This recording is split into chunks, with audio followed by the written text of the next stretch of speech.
Hey teacher travelers, I'm Jamie from ESL Teacher 365.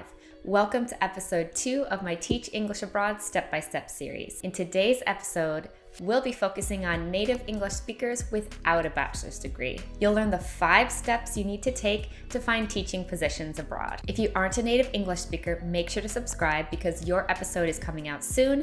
And if you are a native English speaker with a degree, then make sure to check out episode 1. Okay, let's get started. Teach English Abroad Step 1. Get TEFL certified. If you don't have a bachelor's degree, you must get a TEFL certificate. TEFL stands for Teaching English as a Foreign Language, and you'll need a TEFL certificate of at least 120 hours in order to teach English abroad. If you don't have a TEFL certificate, I'll have one that I recommend linked down below. Another option to get your TEFL certificate is to do a TEFL course abroad in another country. This is a great way to get your Teach Abroad adventure started because a lot of these TEFL courses will have a job placement guarantee, meaning that they'll place you in a local school or academy after you graduate from their course. Teach English Abroad Step number 2. Choose where to teach abroad. Now that you have your TEFL, it's time to decide where to teach English abroad. Unfortunately, if you don't have a bachelor's degree, not all countries are open to you.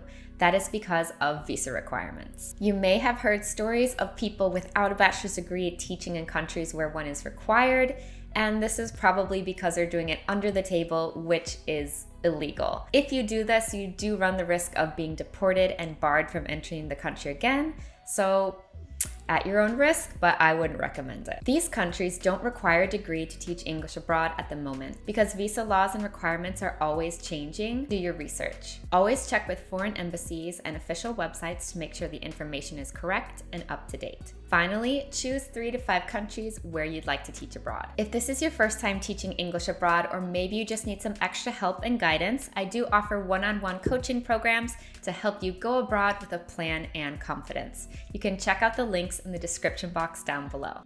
Teach English Abroad Step number 3. Find teaching positions abroad. Now that you have an idea of where you'd like to teach abroad, it's time to start looking for schools and recruitment agencies.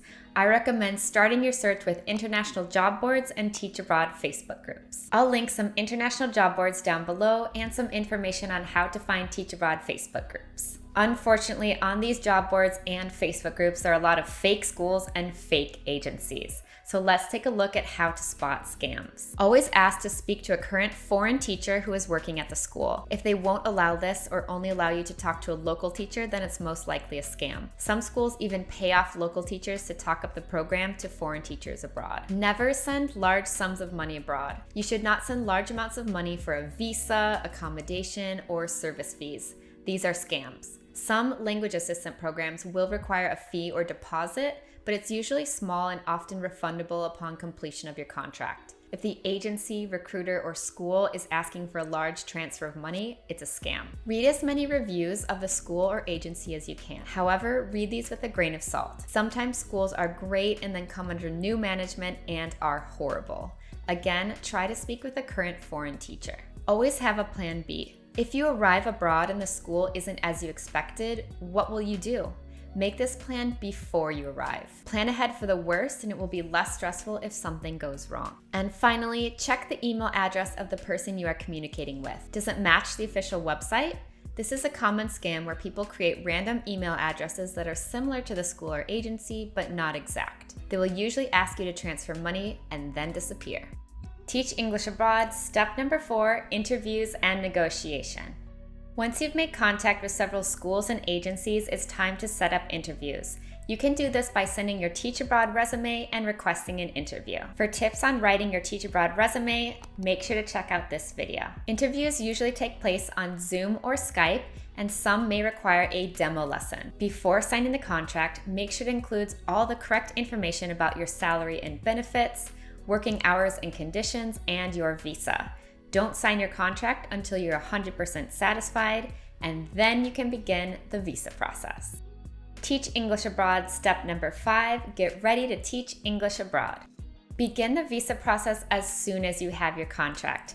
Because some of the documents can take weeks or months to prepare, you want to make sure that you give yourself enough time. You can use this video to help you get your Teach Abroad finances sorted. I highly recommend teaching English online before teaching English abroad to gain some confidence and experience. It's also a great way to supplement your income abroad as long as the company that you work for isn't location dependent. Finally, if you're not sure what to pack, then you can use this video as a guide for what to bring when teaching English abroad. I hope this video shows you how to teach English abroad step by step as a native English speaker without a bachelor's degree. Which countries would you like to teach English in? Leave a comment down below. Subscribe for more Teach Abroad videos and give this video a like if you learned something new today. Thanks for watching, and I'll see you in my next video.